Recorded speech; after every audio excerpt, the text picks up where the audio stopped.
Hey everybody, it's John from Humor and History. We're going to talk about African soldiers in World War II Britain. Okay, so this is a sort of a follow-up to the Battle of Bamber Bridge. I know that, I'll be honest with you, my eyes were really open when I did that one, and I know that you guys enjoyed it as well. So here are some, my understanding is these are testimonials. You'll have to forgive I think the graphics, because it came down like very low graphics, but I've only heard like 10 seconds of this, so I think we'll see. You wouldn't believe this. I tell people every day, we black troops went overseas to fight the Germans, but we had to fight the Yanks first. George Taylor was a black soldier, okay, yeah. born in Culpeper, Virginia. At the age of 90, he told us his story of that time in Britain. If I took a British lady to a movie or to a restaurant, I'd have to fight my way out. I'd have to fight the Americans. The American white troops weren't used to integration, so they couldn't stand to see a black man take a white woman to a pub or whatever. Neil Wynne is Professor of 20th Century. That is true. So even though, in the Civil War, they weren't, for the first 2 years, blacks weren't allowed to fight in the war, and then they had their own units, actually. And, I say this sort of matter-of-factly because this is the unfortunate world in which I've grown up in, and just, this is just my reaction to things. But the MPs, as I've understood, the military police have always been really heavy-handed. A lot of you have all commented about similar Bamber Bridge incidents, like for example, Brisbane in Australia, the riots there. But yeah, this is integration was not a thing that we really did before before the end of World War II. American history at the University of Gloucestershire and has written many books about African Americans and the Second World War. So just explain to us how segregated the US Army was in the 1930s and 40s. Well, actually, it was totally segregated. There was no integration at all when America entered the Second World War. And, of course, it was a considerable bone of contention amongst African Americans and particularly civil rights organizations at the time. There was a great deal of debate in Britain about how they should respond. And some people argued they should just accept the American practices. And indeed, in the War Cabinet, and it reached War Cabinet level in 1942, there were very strong arguments, particularly from the Secretary of War, James Grigg, to accept segregation and indeed to accept the kind of thinking that lay behind segregation. So what happened in practical terms? Thousands of African Americans now appeared in small, out-of-the-way places.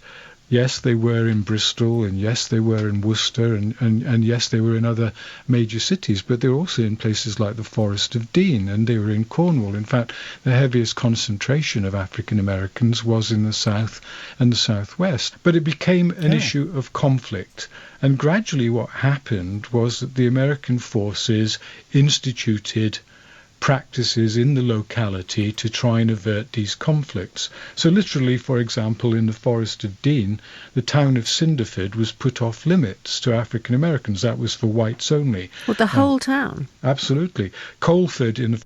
Okay, yeah, that's that seems like such an American thing that would happen.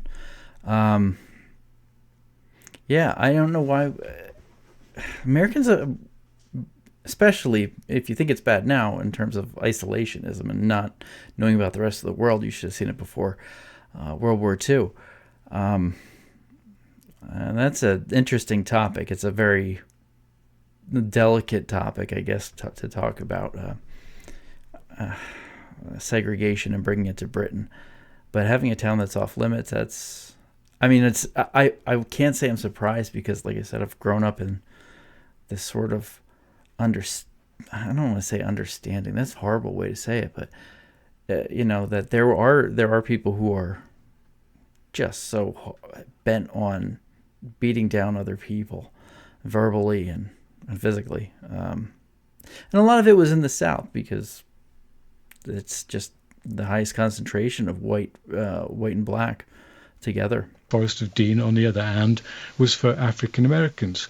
Tewkesbury, where there was a major concentration of both black and white American forces, they allocated certain days. Tuesdays and Thursdays and Saturdays for white Americans, and blacks could go into town Monday, Wednesdays and Fridays. Some chip shops were for blacks only and some for whites only. So this was a day. Okay, I can see how for everyone who's at the British audience would be saying this is absurd. And I agree. I 100% agree. But this is hindsight. I agree. I mean, I don't know what it would be like, the thinking of the 1940s. That's just, I can see where you guys would be like, that's just messed up. And it 100% is. 100% is. There's absolutely no defense for it. Period. In fact, segregation, really, wasn't it? Absolutely. And this is what happens, that as one of the black observers says, that British practices and attitudes notwithstanding, by 1943, 1944, you have in fact got Jim Crow introduced into Britain. So Jim Crow laws were laws that were made to keep whites and blacks separate. They were enforced in the South of the United States, the South and Southeast mostly, like from Texas across to Florida and the Carolinas, up into places like Philadelphia. You'd find that even, which is not far from where I live. And it was a way of getting around the major laws by having like local laws that were more like ordinances, like water fountains would be for white, the other one would be for black, and in those days they would call it colored.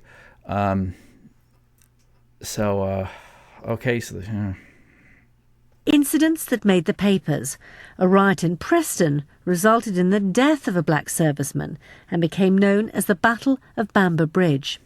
Teresa Bothwell from Dudley befriended an 18-year-old Black G.I. from the Deep South. We were standing talking on the pavement, and I spotted 3 white Americans coming along the pavement towards us, and he looked very uncomfortable.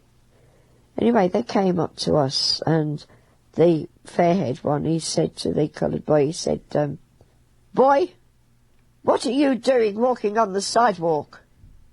And what are you doing talking to a young white lady?"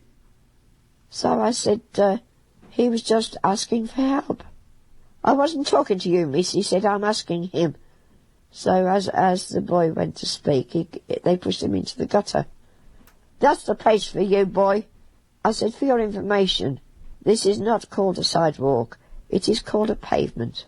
And in Britain," I said, "people of all colours are allowed to walk on the pavement."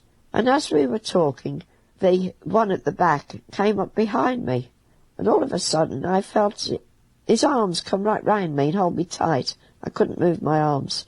They pushed this lad into the gutter, but this time they pushed him over, and they kicked him from head to foot, and they kicked him and they kicked him.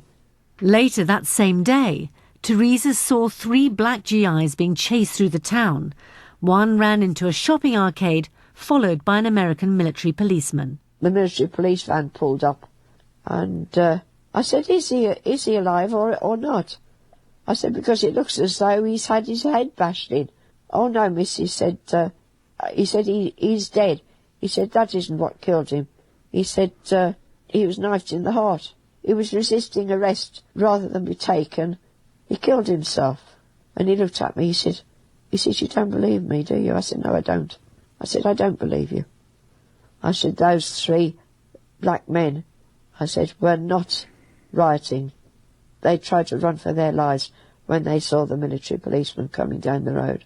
And the chap that was killed in the doorway was the young man that had been beaten up at lunchtime." You know, it's unfortunate, but I've heard many there are stories like this in the South. There were lynchings and things like this. And then it ended up happening in Chicago, sometimes during a fair amount went north for of African Americans went north for jobs. But gosh, I don't know. I don't know how to react to that story. There's shame in your history. You know what I mean? I don't know if you ever feel it in a particular way for your own country's history, but I don't know. I just, it's hard to feel any kind of anything but discomfort. And, I feel like, I just dislike hearing this, but it's the truth and you have to hear it. And this is what happened. I mean, there's a lot that, of course, has gone on that we don't know of. That's like 10 times worse, I'm sure, that, that's just covered up. I mean, it's more, I don't like hearing the story, but I have to hear it. You do, because you don't ever want to have these kinds of things repeated, and you want to, you hope you're different these days. If situations were arise that you'd step in, but it's the ones that nobody ever heard about that really concerned me, that scared the daylights out of me.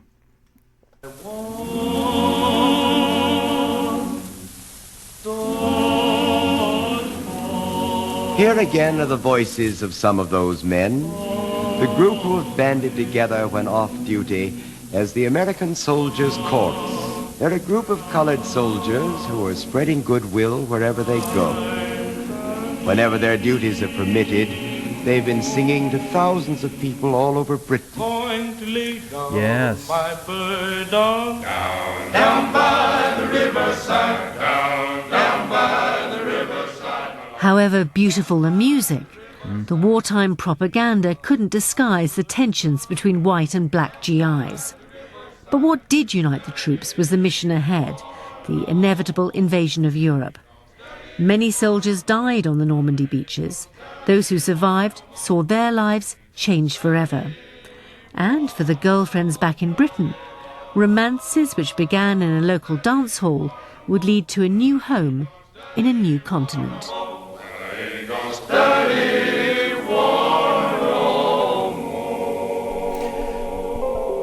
Okay, so Eleanor Roosevelt, Franklin Delano Roosevelt, who was president during the Great Depression and almost all of World War II. That was his wife, Eleanor Roosevelt. She was a huge proponent of getting blacks into the service, getting into, integrating them into the service. There was an institute called the Tuskegee Institute in I think it was Alabama, and they would train black airline pilots. One of them was the 99th Pursuit Squadron, and there was this sort of feeling. And after this is when I had in one of my books that I had read years ago. There's this feeling that they were inferior, and it seems like every time they prove themselves, they have to prove themselves as a race, and I don't get it. I mean, I understand, why, but Eleanor Roosevelt did quite a bit for desegregating the military, allowing the people who wanted to volunteer, because there were, I don't know, it was almost like 1 million. Just wanted to volunteer to fight, which is amazing considering what the country did to them. But yeah, and then afterwards the armed forces, I believe at least the Army, was desegregated. I don't know. Let me know what you guys think. I'm really uncomfortable talking about this, but you know what? I have to be uncomfortable, because then you're not really digging into you're really not getting to the heart of the matter. All right, guys, let me know what you think down below. It's a live reaction. I haven't seen this before, so these are just my comments and my feelings. I'll talk to you guys later.